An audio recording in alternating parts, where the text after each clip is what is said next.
Assalamualaikum everyone. Today I'll show you how to change wallpaper in Windows 10 and 11. First, right click on your mouse and open personalize setting. There are 4 types of wallpaper. First one is picture wallpapers. Open picture wallpaper. You can see some suggestions from the Microsoft. You can choose any one of these. See?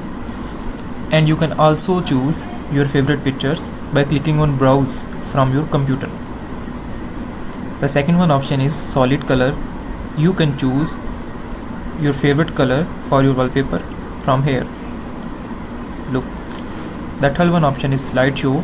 If you want that your pictures have been changed after some time, you can select your favorite folders of pictures from computer, and you can also edit the time that after how many times your pictures have been changed. The fourth one option is Windows Spotlight.